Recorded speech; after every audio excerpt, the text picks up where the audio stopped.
Thank you all. Thank you all for being here. We're very excited to be here. As you well know, we're about six weeks into the process. We've just finished up our first stages of evaluating the college draft. We're putting the final touches on our preparations for free agency.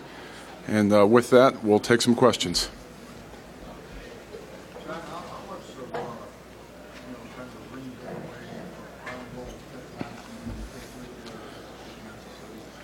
Well, I mean, there's only one way I've ever known, and that's the process that we've done in Green Bay in the past.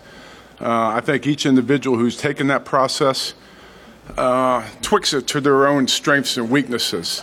And we're going to implement that process on how we acquire players. I think that model speaks for itself over the 20 years that they've been implemented the plan. John, is there one position that's easiest to evaluate at the combine? Kickers. Either they make it or they don't.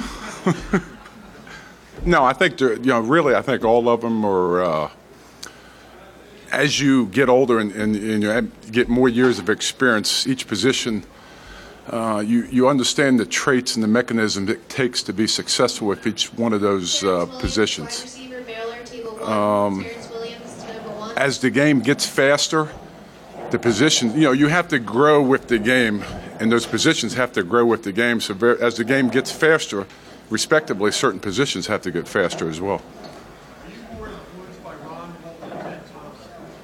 Well, I think it's a combination. I think you've been influenced by Ron Wolf too, but we all started under the one plan, and it's been the Ron Wolf plan. And we've all grown from that plan. We've learned from that plan, and that's kind of where we are today. I think that plan speaks for itself. But like I said earlier, each one of us has tweaked it to our own strengths and weaknesses.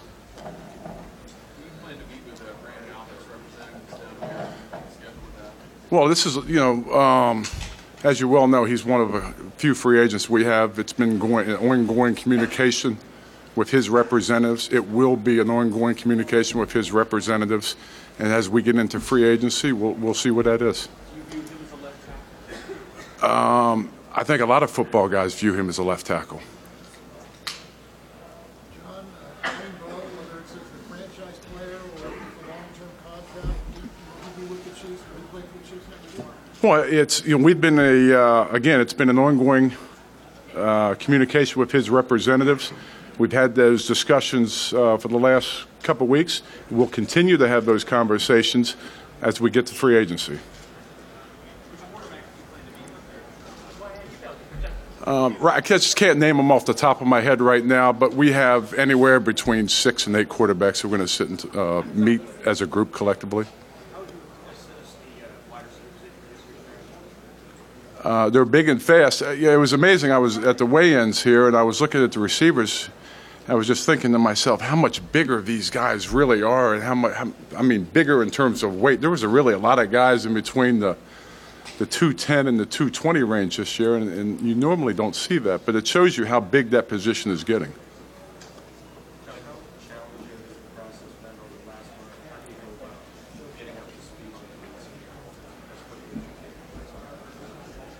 Well, it's always a challenge when you sit in that seat. Now, you have to embrace the challenge. It's exciting to embrace that challenge.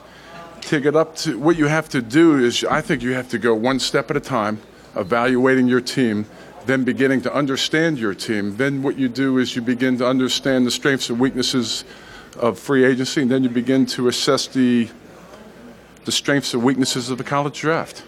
And then you put a plan together and you move ahead.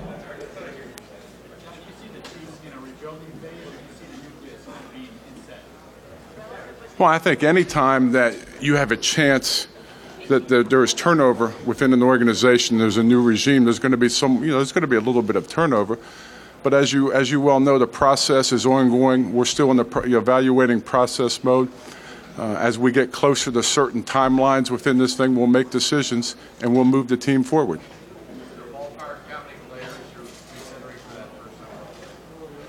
I'm considering 333 players in the combine right now. John, you look at it, is that you talk about that comes with and it's always been best available. Is that your plan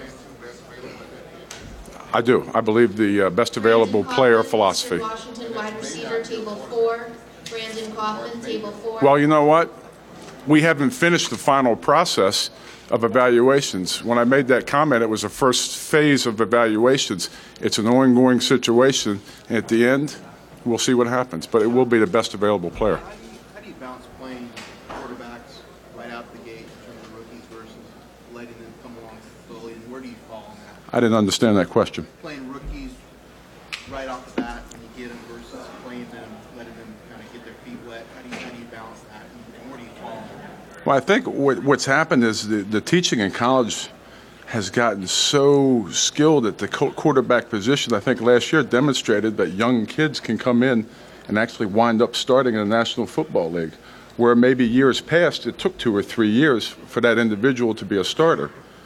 But I think last year's class, it was a very special class, but they showed that they could start and be productive. So you feel comfortable with that then, starting rookie? Do I feel comfortable with it? If the coach says that he's able to start, I do.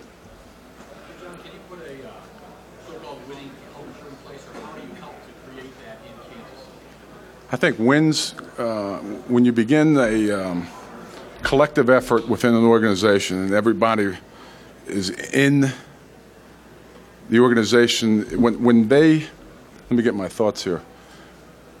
First off, when you begin to win, and then you have individuals within that organization believing and helping support and having the basic understanding that if we can support the efforts of the players, we can build a culture. And therefore, and then all of a sudden, the people realize that, you know what, my efforts really do count. The players see those little things. And when you do those little things to help players, I think that goes a long way. John, you've been around for a long time, and you look at how the Packers were developed. You started as a player, you were under a lot of general managers. Do you see the Kansas City is very similar as when you started in Green Bay and as it progressively gotten better? I think Kansas City and Green Bay do have a lot of similarities. One may be bigger in population, but I think it's the Midwest. I think there's some Midwest values and traits that each respective city has with identities to that respective state. They're both traditional franchises. One has more, world championships and Super Bowl than the other, but they're very proud fans. And you can feel, I've been there 6 weeks, and I can feel the pride of the fans, like the Packer pride. What's your evaluation? I thought he was, I've never seen a player of his size and his strength do some of the athletic things that he's done. If you really watch him as he has developed and progressed in the 2012 season, I think he started slow. He was just beginning to get an understanding of how it was to make the transition from college to pros. If you really watched the later part of the film, you saw a player who had some unique traits that I was going to show, but he's got a lot of room to be a really good player, for years to come in the National Football League. He's a big man. John, everybody here wants to know who that first pick is. I'm sure some of your compatriots want to know who that first pick is. For you, how soon before the commissioner says the Chiefs are on the clock with pick 1, do you feel it's important you guys know who you're going to take? Well, as you well know, leading up, we have many months to come as we speak. It's an ongoing process, as you well know. Many things can happen from now until the draft. And I think once we reach that day when it's time to select a player, I think the organization as a whole will be ready collectively to know who we're going to take in the first pick. John, Tyson Jackson is doing a lot of money this season. What's the update on him? What's the update on him? Well, we're in communication with his representatives, and we're just talking through some things. John, there's a sentiment that there won't be as much interest in trading up this year because of the fact that there's not a clear-cut 2-3 guys at the top of this draft. Do you share that sentiment? Do you think there'll be as much interest as ever in trading up? This is a very unique situation sitting here in the first spot, but I can say this, that if anybody wants to come up, they're more than welcome. But then again, I'm going to select the first available player, or I'm going to trade. It all depends on the options that are presented to me. That's why I'm sitting here, because I want to explore every opportunity possible what's best for the Kansas City Chiefs. Do you think you'll get as many calls as most number one time will tell. John, you were really effusive in your praise of Russell Wilson and the way he interviewed last year. Is there a quarterback that has compared with him in the way they've interviewed at the Combine? You know, we really haven't had a chance to interview the quarterbacks as a group yet. In about 3 or 4 days, I could give you, answer that question, but right now I really can't answer that question. I haven't really met any of them yet. This is the first time for me to really meet these guys. Have you guys talked to Matt Cass's people? Yeah, I mean, we've sat and talked, and again, it's an ongoing conversation. John, 2 more questions, guys. What you said to Adam about Russell Wilson. Yeah. How do you know these kids? How do you go through the process of getting a true measure of? You can see what they can do as a player, but how do you Yeah. get a real feel? How do you figure out how to Well, is there is it a general statement or is it about a specific person? just in general? How do you go about figuring out? Well, I think when somebody walks into a room, a young man, he knows it's an interview process. Sometimes it can be a little bit staged.